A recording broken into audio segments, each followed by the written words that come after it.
We're going to be taking you through the progress of our black comedy feature film. Who are you, by the way? Nobody knows who we are. What this is a DIY cinema podcast for DIY filmmakers. The idea is that you don't wait for permission, you just start. This is our first feature film, something we're going to do together. You're going to get it warts and all. So we just go into it? I kind of think we could.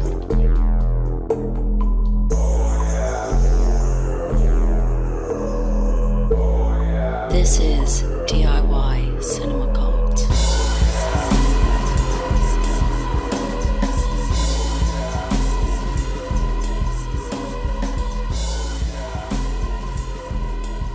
Hello, Mark. Hello, Aaron. How are you doing, mate? You okay? I'm all right, yes, on this strange, balmy spring afternoon. Yeah, in lockdown. In lockdown once again. So this is Isolation Cast number 3. Number 3. It was a good one last week, wasn't it? With old Hadi. Yeah. We got a little bit of a talking to, didn't we? I loved it. I was listening back to it the other day, and it was fantastic. His voice got higher and higher as he got more and more annoyed, more and more pissed off at how lame we have been. Yeah, in our DIY-ness, we got handed our DIY-ness on a plate a little bit, didn't we? I know, we really did. And since then, it was great actually. I mean, I've been thinking an awful lot about our film and our approach and ways in which we can just have a think about, readdressing expectations, budget wise and production wise, and all that kind of shebang. Because our expectations were so bloody high. Let's face it. So high, anyway. Yeah, we were being very, very kind of modest, I suppose. I think when we did our back of a fag packet budget all those years ago, when we were allowed to meet in person in a pub. Yeah. We thought this is an extremely frugal budget, and we won't kind of say it specifically. I don't know why we won't, but it's basically between 0 and 100 grand. It was somewhere between those two numbers. It was somewhere in there. This would actually shoot, and we had sort of figured out with the quantity of cast members, because there's quite a few in the current script. There is, yeah, and the length of pages that we were working towards. I think we figured out we thought it would be about 10 to 12 days shoot, didn't we, or something like that. So that was our frugal attempt at doing it in some way by the book, if you like, as in, making sure everybody got paid at least the sort of minimum wage, and doing it in a way that we would have to pay for things kind of pretty much fully, but on a bit of a shoestring. But we kind of got handed a bit of a lesson from our friend Hadi last week, and maybe it's made a little rethink in terms of things. You sent me this beautiful diagram that I think maybe we'll have to sort of share somehow virtually. Yeah, it was just me going back and having another look at the script, and I just kind of did a little diagram of the timeline and where I just wanted a real visual reference of the story as a one page, so I could see exactly where we had really dense characters and action and lots of cast, and where it was quite sparse. Because in essentially what happens in the story of Routine, it's a big comedy gig that by the end of it, the last act of the film, pretty much without giving too much away, the characters are really whittled down to 3 main key characters. So it goes from being quite a large ensemble to being a very kind of gets smaller and smaller until we get to the kernel of the film, right in the last page. You're making it sound a bit like Big Brother, Mark. They get voted out.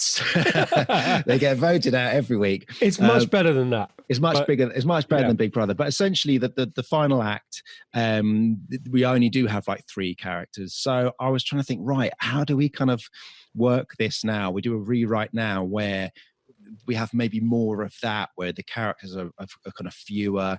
I don't want to do away with the audience altogether in the film and the story, but like you were saying, maybe it's a smaller gig. Because let's face it, we've all been to, and you have actually even done gigs where there's kind of 10, 15 people in the audience, right? Oh yeah, I've done stand-up gigs where the only people in the audience are the other comics who are about to stand up. But of course, we were talking before in other episodes that to get that jeopardy, Yeah. you kind of feel like it needs to be a big audience. But maybe it's not. Maybe it's something smart like, Don really has gathered together the key people he wants to do this performance to. And they are the only ones in the audience. Maybe it's something along those lines. That's but funny enough, going back to, I looked at the script, and although I kind of haven't given too much, I haven't cared too much about a budget in the writing of the story, let's say, I've kind of just thought, let's get the story out, let's get it feeling like it's working well. I can worry about the budget at a later date. Although that I've kind of done that in these first couple of drafts, still actually it's written in a way that would favor having a smaller budget, in that there's lots of parallel action. Yeah.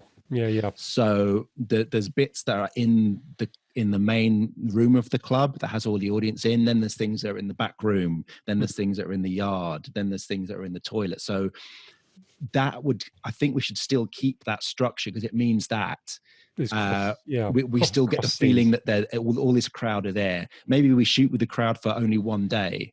Even that reduced crowd, but through sound design, through clever editing, we can make them feel like they're there for the whole film. Do you know what I mean? So I think the script currently has that in, so I wouldn't want to lose that, but maybe build on that in a way that we gear it towards a much smaller budget. Yeah. Well, and I mean, with the sort of, the audience is effectively the most expensive bit, maybe apart from the location itself. So thinking from my production hat, it's very hard to find locations for not much. That is basically always the one area that in previous film projects that I've worked on in various capacities, getting a location cheap is so hard. It's so hard that generally you've either got to be friends with somebody and they just give you it, or be just extremely lucky. So we were thinking, certainly the two biggest spends in this script as it currently stands is quantity of cast, because everybody should be paid and everybody should get and have a nice experience and not be taken advantage of. And then location. And we had an inkling of an idea of a place, didn't we? Yeah, there's a place. Funny enough, when you mentioned it, it's one of the two places that I had visually in my mind as I was writing scripts. Yeah. When I was writing the very first drafts, I had the place that you mentioned in my mind, and it's an old, I guess it's like an old, it's a working man's club that is now a pub, and in our area. That was always in my mind, and then I switched to like the later drafts. I was thinking very much of the bar downstairs at the old Hornsey Town Hall, which has now unfortunately been renovated for flats and is no longer there, I don't believe. Oh, but it's sitting empty right now. It's sitting empty right now, yeah, exactly. If you could just somehow find our way there with a full crew. But unfortunately, I think they've pulled the whole bar out now and emptied that room. The room was perfect for our shoot, because it was large enough that we could get a crew and basically pick corners that we wanted to shoot in, but still have enough room to move around as a crew. So, and I kind of written it with that in mind in the way that it's laid out. But, I think what's going to happen is we're going to have to find ourselves a location that we can afford to have for a week or so, maybe a week and a half, because we need a bit of a setup time, maybe 7 days shoot and then a day to clear out. And then have to write it around that location, Yeah, I mean, often what when you're thinking in terms of production, and I've also been a first AD. You've been a first AD a few times. Yeah, it's always about how to cleverly squeeze the most out of every day and every location that you have. And if you've got 4 locations, one of them might be a toilet, one of them might be a bar, and in this film there's a sort of backstage area, and ideally the location that you choose should give you as many of those options as you can. But what you've got to remember, and I think what's always worth imagining, is that the audience only ever sees this rectangle, and it doesn't know what the rest of the place that you're currently in looks like. Absolutely. Yeah. So if you are smart, what you can do is you can point the camera over there. You can put a little kind of flat up to make it look like like a wall, and then suddenly you're in a backstage area. So actually, as long as you've got a big enough space that can handle the various trappings of a film crew, which is tons of boxes and lights, etc., and you've got a space that you can do as much as you possibly can with, and that you've got flexibility, wow, you can do so much. And it's often that can make you think, well, I could shoot a toilet, that could be a toilet, that could be a backstage area, we could even make this into a bar. It's sort of about the flexibility and the size, and then it coming with as many of the character, as many of the sort of elements of the sort of visual character as possible. Yes, so you're absolutely. not having to make them up yourself with art department, which obviously then costs money, etc. Costs money, yeah, exactly. Yeah, because I can remember being on a shoot I was a runner on a shoot years ago for a bunch of program idents, and we were shooting in Subterranea, a club in Portobello Road, and there was a club scene. So we were on the dance floor and we were filming this character. This is a sign of different times, but it was it was for a Danish TV channel, and the logo, the little square logo, had a little one on him. He was being filmed in lots of different situations, like going out for a jog, being in a club, being in a cafe. But it was a short guy, like a dwarf. What's the right word? It was a man. It was an actor of short stature. Shorter actor, yeah. Yeah, and he was in this little suit and sweating away. And so we had to film him in a club, and he was like dancing in a club, and then he was in a urinal having a pee. But what we did, we just whipped out like this kind of the art department had built like a tiled wall. Yeah. And we just filmed him again, but we filmed it on the dance floor. So that suddenly became a loo over lunchtime. And weirdly, because I was the runner, they got me in to do tests. Camera tests. This was weeing against the. This was English in Pocket. This is the company that we met. Oh, this is the company that we met. Yeah, do you remember Sandy? Yeah, are we going in? Are we Sandy going McMillan? Off? Are we now doing the top podcast? Or are we just two geezers having a chat about the old days? It was sad. This guy called Sandy McMillan, and he whipped me in to do a lighting check, and I ended up to do a piss against the. I ended up starring in the ident. Oh, the Danish TV. As the little guy? That can't be you. No, I was having a wee beside the little guy. And the reason why they used me in the ident is because they said Sandy, who's the director, said, right, when I say, when I give the nod, look down at him. And I thought I took look down at him as in look down at his penis. Not just check out the little guy, because I had to be. He wanted me to be like, oh, that's a weird little guy, the urinal. But when he said when I say go look down at him, I thought check out what he's packing. You thought you were talking. It was the penis. Yeah. So Sandy found this so funny. He wanted to keep it in. The client went with it, and so then I was on Danish TV every night, checking, cottaging some little dwarf. I think we'll probably have to cut some of this. we might have to cut this out. Obviously very different times. But the lesson I think that we've learned from that, we've deviated slightly. You are listening to the debut feature film podcast. This is DIY Cinema Cult.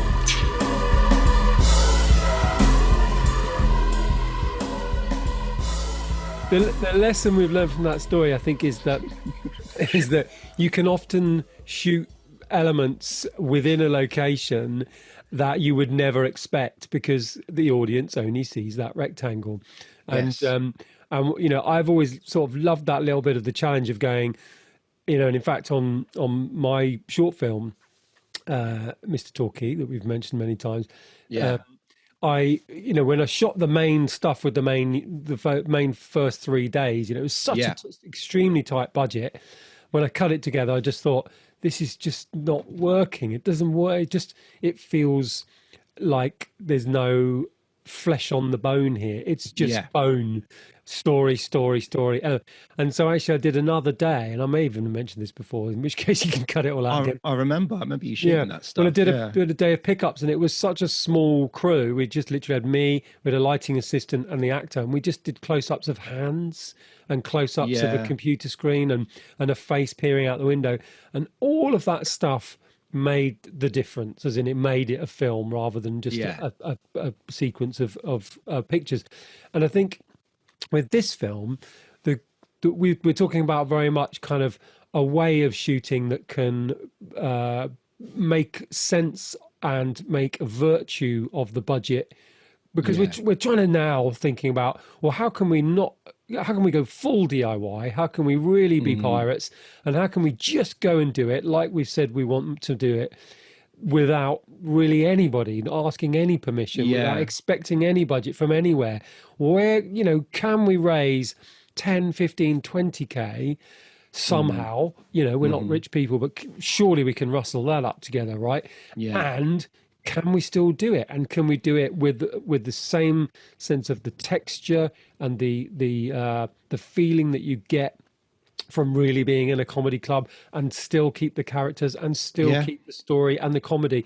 And we have talked a lot about the fact that in comedy, and because I think it is a really funny script, you don't necessarily need to rely as much on the aesthetics of a thing. It doesn't have to look as beautiful. It's just got to land, doesn't it? A little bit about that one. I had a similar thought, which was following Hadi's tirade at us in the last podcast. Yeah, you're quite right. We're not organising a live event. We're not staging some kind of theatre performance where we need all the cast there. We need, for example, let's not spoil the story too much, but police show up. We don't need to organize loads of police cars. We can do this in an expressionistic way. Film can be, shooting film can be a magic trick. You can be quite expressionistic. You can be very suggestive in the way you do things. We were discussing maybe the fact that social media and TV and phone calls and radio and actual devices of communication are such a part of the script already. Yeah. Maybe we utilize that in order to get our story across in an interesting way, in a quite a different way, without going, right, it says in the script this, we have to organize this and shoot this because but that's going to be very expensive. Maybe we can find interesting ways to tell this story without having to go full bells and whistles on it. Yeah, but bells and whistles, like you say, can be done with sleight of hand. I think it's a sleight of hand thing. Yeah. And in a way, that's what all filmmaking's like, because probably every filmmaker will always say, even if they've got 200 million to make a big Marvel summer blockbuster, I bet they still go, if we'd have had a bit more time, a bit more budget, we could have done blah blah blah. And to us, it's like preposterous, because you think, well, hang on a minute, they probably spend more money on the catering truck in a day than we would to knock out this film. But everybody always feels like it's tight. I mean, I remember speaking to somebody recently who is a first AD and does a lot of big TV drama, Netflix, etc. Yeah. And I sort of said, what's it like? He said, well, it's just backbreaking. It just kills you. 14-hour days, brutal schedules, 7 weeks. I was like, 7 weeks? That sounds amazing. He's like, well, yeah, but, you've got to remember, 7 weeks and you've got to get 12 hours of televisual entertainment out of that. And it's like, yeah. Okay. So, it's always, the grass is always greener. So I think we can take a lot of lessons from just getting on and doing it within the we have. Yeah, I think that last podcast was a nice wake up call, really, and it just got me thinking, like, right, how do we let's set about this? Realistically, we're going to make this film. So how do we set about doing it? We don't have £100,000. We don't have £50,000. We can maybe rustle up much less. How do we now tailor this idea, which I think it can be, Hadi was saying, put that script to one side, come up with something you can do right away for fuck all money. And but I went back to Routine, and I still think It can be done for much. I mean, I wrote it to be quite scalable, actually. Yeah, absolutely. I wrote it. That was my intention when I first started. Of course, now it's kind of slightly inflated in scope and maybe characters as well. Yeah. Maybe there's a lot that can be trimmed back on there. But I started writing it to be scalable, and that's one thing that I think that's why I wrote in from the start the parallel action idea, because it just means that the film will feel, even on a low budget, will feel quite dense.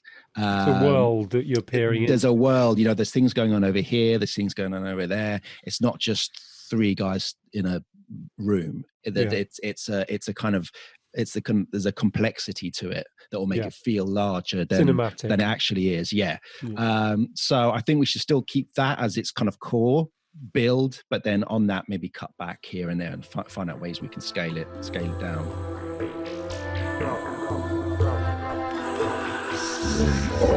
DIY Cinema Club.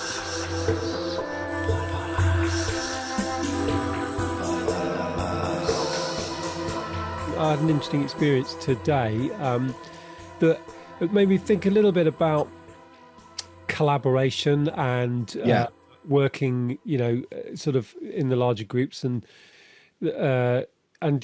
drawing other ideas in that, I think when I was younger, and I don't know if you were the same, Mark, but I often used to feel like, you had your ideas and you've got to kind of keep them all to yourself. Whatever you do, just don't let your ideas out the bag, because if you let your ideas out the bag, someone else will steal them. They'll go and make them and they'll be famous, and then you'll be a nobody, right? Yeah. It's, in a few episodes ago, we talked about the imposter syndrome, and this is almost like, the fear of the fear of discussing your ideas, kind of creating another sort of syndrome, like a kind of paranoia that never, just don't talk about your ideas, because if you just say it, then someone else would do it. And in some ways, I think, maybe because we came out of that advertising industry, there was a lot of people blagging and stealing ideas off people and ending up getting up. But what I think is a healthier way, particularly when, you're doing things at a more kind of DIY level, is sort of collaborating as much as you possibly can. And, in some ways, opening up discussion about things that you're doing. And I don't know if, in some ways it's a little bit like our principle of, just get started and that things start to happen. But a very interesting piece of synchronicity or coincidence happened sort of, recently. So obviously I've been making this film about the free party rave era. Yeah. And through that meeting lots of people. So, meeting people is always good. Obviously at the moment, we can't go out and meet people particularly because we're still in isolation, but we can meet people virtually. We can dream. We can dream about those days. We can drink and dream. But what was interesting is one of the main collaborators, one of the main contributors to the documentary, Harry, who's one of the key aspects of the story about the DIY sound system. So I mentioned them before. Right. Yeah. The DIY sound system, they had this old attitude of, don't wait for somebody else to make a party for you, just do it yourself. So in a way, they embodied very much this spirit in their early parties, and it took them a long way. They had a very collective kind of spirit. Yeah. And interestingly, he got contacted by somebody who wanted to interview him recently. Obviously, I've interviewed him for my film. He got contacted by somebody who wants to interview him to talk about the free party days, because that person was writing a thriller, a narrative thriller. Okay. And nice. And then he's put that person in touch with me, and it turns out that person is a comedian. I know. So this is the guy you contacted me about today. So I've just had a long conversation with a comedian called Ben Rouse, lovely fella, who was picking my brains as a documentary maker and an ex-party goer about the free party days. And then, of course, and I was like, but hang on a minute, my mate and me, we've been making this podcast about this film that we're going to make about a comedian, about a comedy. And he was like, Bloody hell! What a strange and small, interesting It's funny, world. isn't it? It's funny because you sent me a text earlier today saying, "Do you know this guy?" And I didn't really know him, but I kind of I obviously got my people to check him out, do a background check on him, and it turns out he's he's with an agent who was an agent for my mate Ken Collard from We Are What We Drink. From your first film. He owns a great agency who I was about to contact to tap him up for some ideas for actors for The Old Man as a web series. So isn't it funny that things kind of spin round and the dots join up like that? Small world. And what was really good chatting to this guy. Obviously, I kind of was doing a lot of talking about my project, but started to chat to him about this project as well. And he was like, "Oh, I'd love to read the script. Sounds amazing.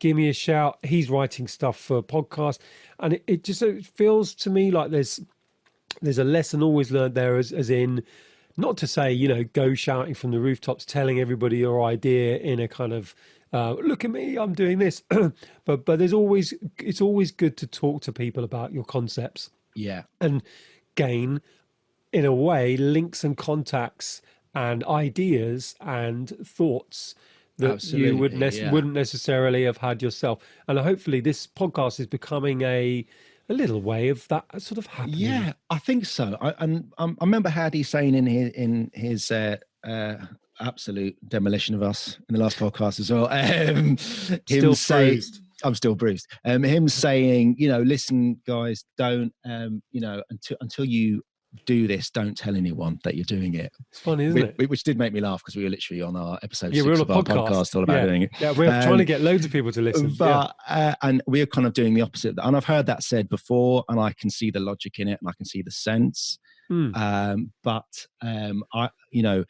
We're doing the absolute opposite, and we're doing it for a very specific reason, which is we want to completely open up our process, and we want people to kind of listen in and steal our ideas, or don't make the mistakes that we make, and collaborate and join in. And it's in a very different spirit. I can see, Hadi's obviously, he's very much in that kind of film producer frame of mind, where it's like, I've got to keep my shit close to me, and only release it when I'm ready, and I've got to be very secretive about this and that. And yes, that is all very valid, but I think we are, like you're saying, Aaron, we're taking a very different route where we're being very transparent.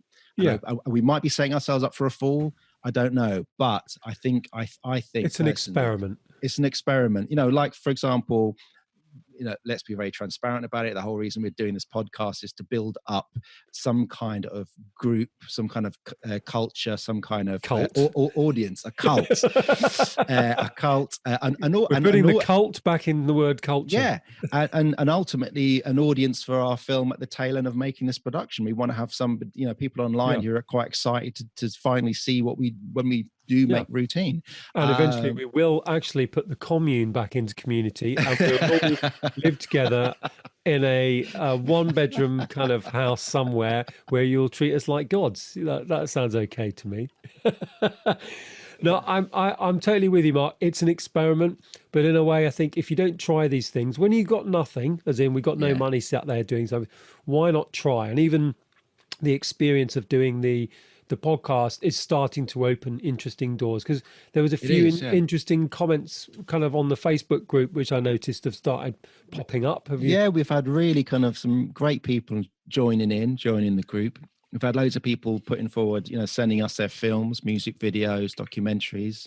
Yeah, which some really interesting, I love weird that aspect. Stuff too, I wasn't even quite expecting that side of it, but people are really willing to share. It's so good to see people's work. It's really exciting and inspiring to see what people are up to, and the process as well. I think that for me as well. Obviously, it's great to see video, but we can look at videos all day long on the internet. But hearing about people's processes, which sometimes are really taking the unconventional route. And showing you can still produce something and make something of interest, really with very little budget or with a very kind of DIY attitude. So I think we should encourage much more of that, because much more of that, please. It's definitely. Great. It's great to see that stuff. And so I think we might have to pour a drink. Have you? Because we haven't even mentioned gin yet. I've drunk my one. What? I drank mine. I had a little one. I've drunk it now. Oh no! Well, I'm gonna have to drink on my own. That's terrible. Go, yeah, you're gonna have to do it on your own because I have to go back in the other room. Well, we could take. I could take a long time to do this, or are you going to wake up children if you go into the other room? I might wake up a child because he's going to bed in half an hour, so he's probably asleep. And he's actually going to bed in half an hour. Yeah, I'm amazed you've managed to make that work. My kids never went to bed at a certain time. They've fallen asleep and now they've woken up again. I think. But yeah, I went back to the old Robert Rodriguez book, Rebel Without a Crew. Yeah.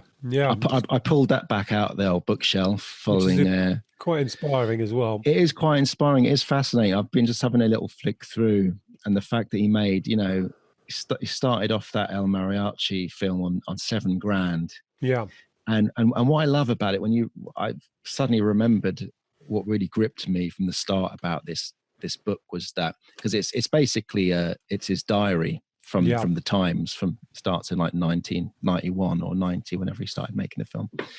Or it starts right from when he gave his body to medical science, didn't he, for a couple of weeks, and that got him $5,000 or something. But what I love about that book is that he started out, what triggered him into action was that he was looking at Mexican movies that he rented from his local Blockbuster.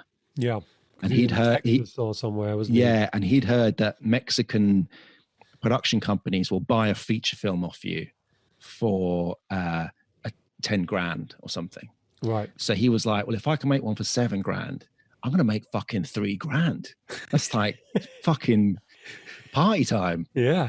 And so that was his thinking. And then what actually happened was he made the film for $7,000 and he ended up in Hollywood and he was getting advances for $10,000, then $100,000, then $250,000. Yeah. And he just kept going. And the story just kind of explodes in the most incredible way. But it all started with this guy. He was like, I reckon I could make a couple of quid by selling my movie to a Mexican production company. And it ended up getting bought. I think it was Miramax, was it, in the end, who bought his film? Yeah, well, the less said about them, sadly, these days. Well, the exactly. better. Yeah, exactly. They're the wrong side of the Hollywood equation and not the side of the Hollywood equation we're kind of into.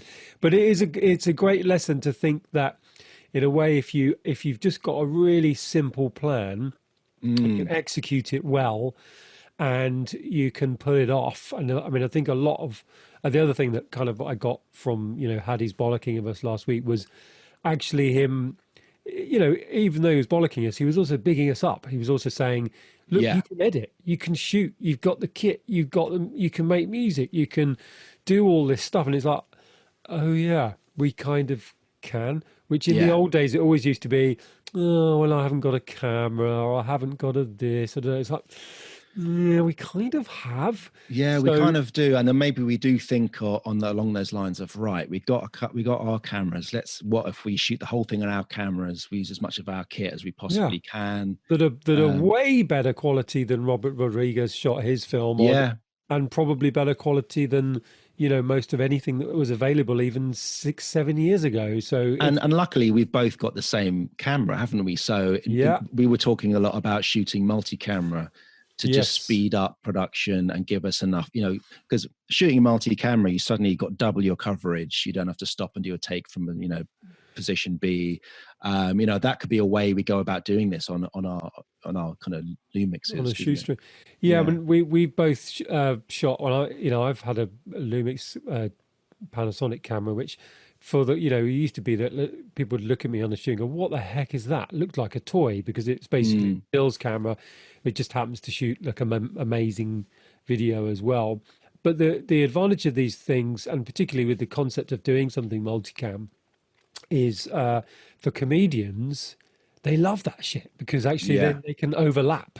They can riff, they're not worried 100%. About, oh shit, my dialogue has to be exactly the same the next take, because we could shoot from the two angles on two actors speaking to each other, and they can kind of jazz a lot more. So, and which I know certainly comedy actors love to do.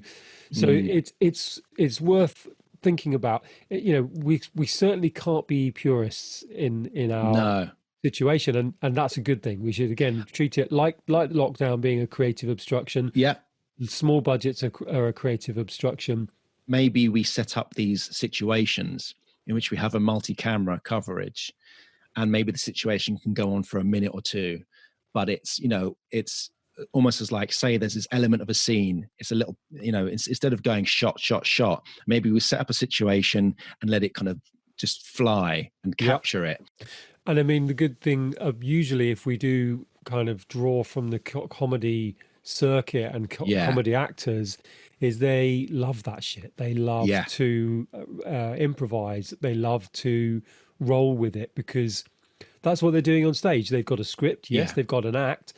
But when the mood takes them, they can kind of send it off in a different direction. And I think, and work with the audience, etc. So hopefully maybe that sort of approach, maybe not all the time, but maybe some of that can certainly give us. I think it could certainly work. And the fact that a lot of the film is quite performance led, isn't it? And kind of character led. It would be great if the performance felt really free in their moments to just open up. It's definitely an option, which I think we can look into. So I feel a bit sad because I'm drinking on my own. Oh, yeah. Well, do you know what it is? It's the Bubs is coming in at 6:30. Maybe I could get a sneaky one. Get a sneaky one. Okay, I'm going to get a sneaky one, mate. I'll be back in a sec. Go on then. I'll pause it. I'll just talk amongst yourselves. Talk amongst yourselves, yeah. So Mark's currently heading outside. While he's heading outside, I'm just going to leave a few Easter eggs for while he's editing. Taking a look at his room. It's not a very blokey room. There's a very beautiful kind of negligee/dress hanging up on the cupboard. Looks like something like a dream catcher on the wall, which is obviously helpful for getting rid of the little baby's bad dreams at night.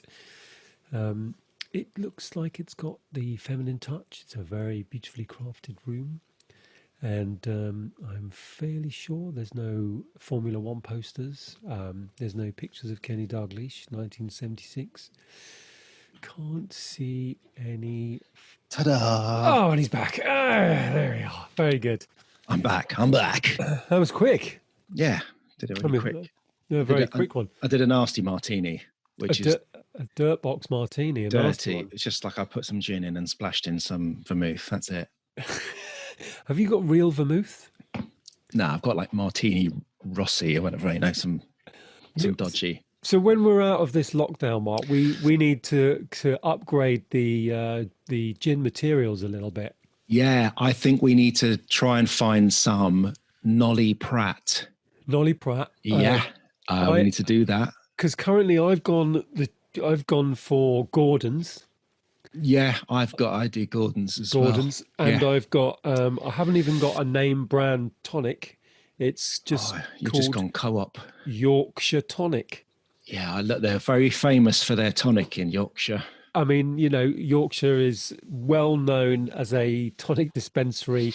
All the places that reject the idea of doing lovely ale or tea.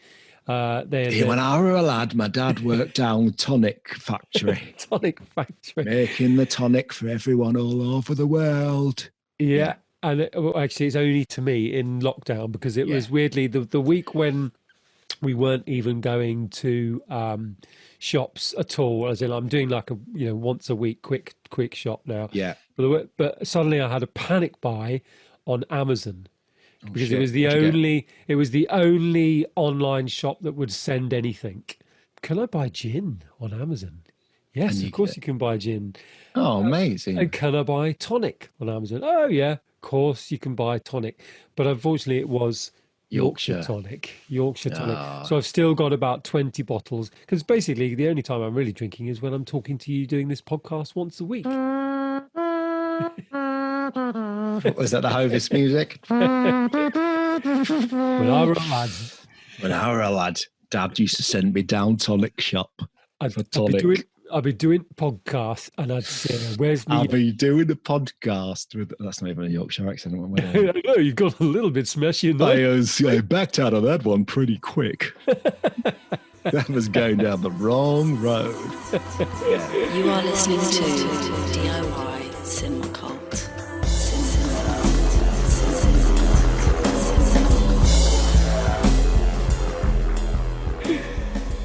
So we might get some more guests soon. We were thinking about some more guests. Yeah, we might do. We might have a little call in, see what our mates are doing.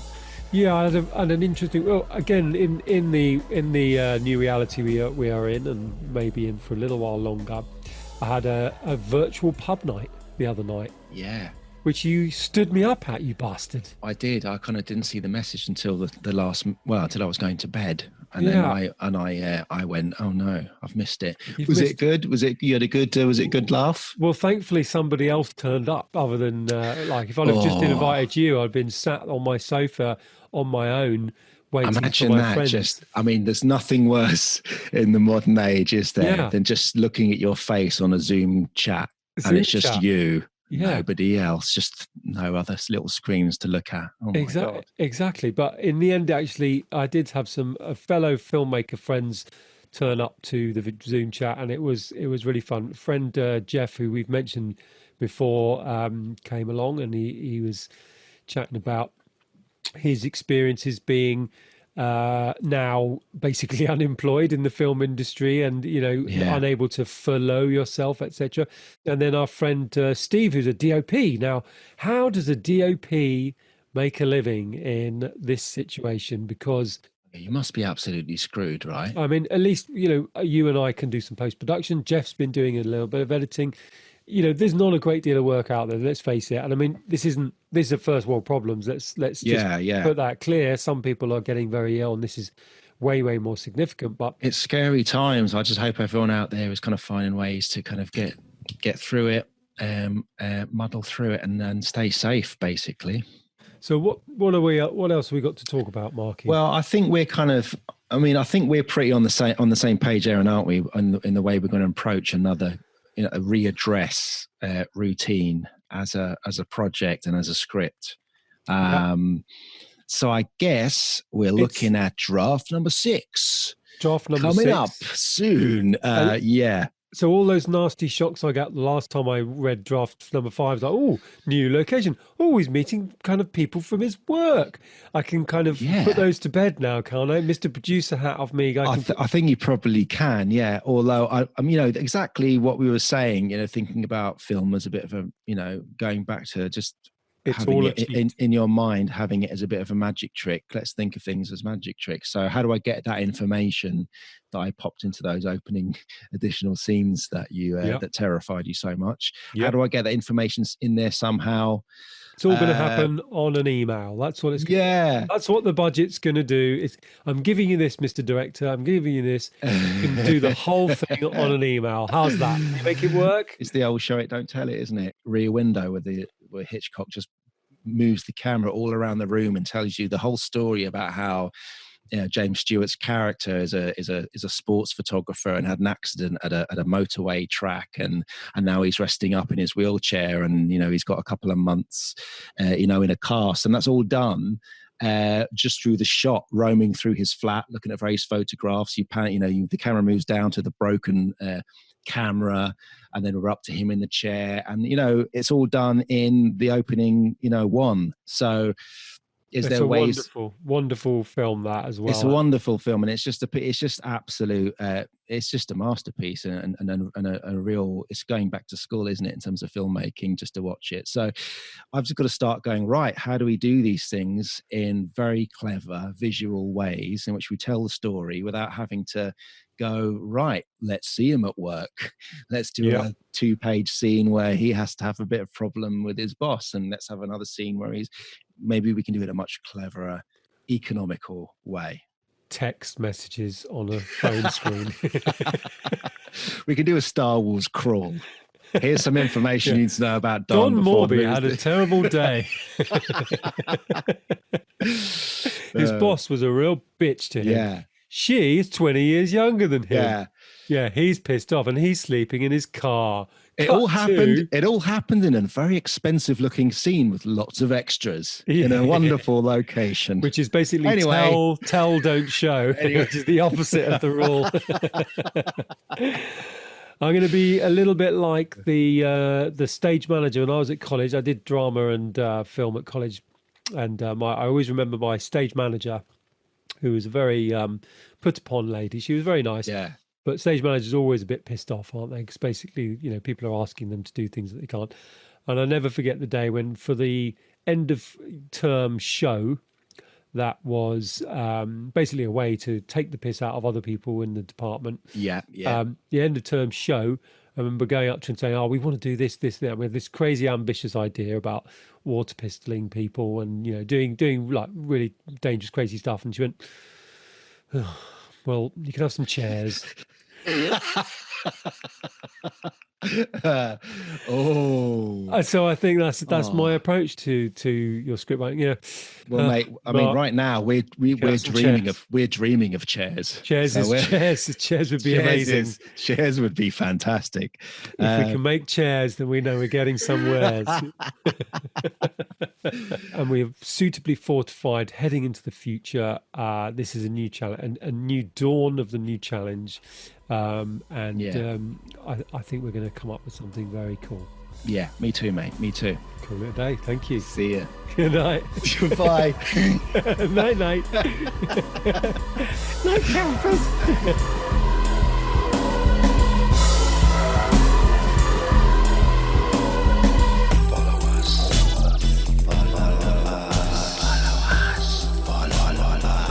Follow us on Twitter at DIY Cinema Cult, or on Instagram we are DIY_cinema_cult. Seek out the DIY Cinema Cult group on Facebook, or why not email us at DIYcinemacult@gmail.com.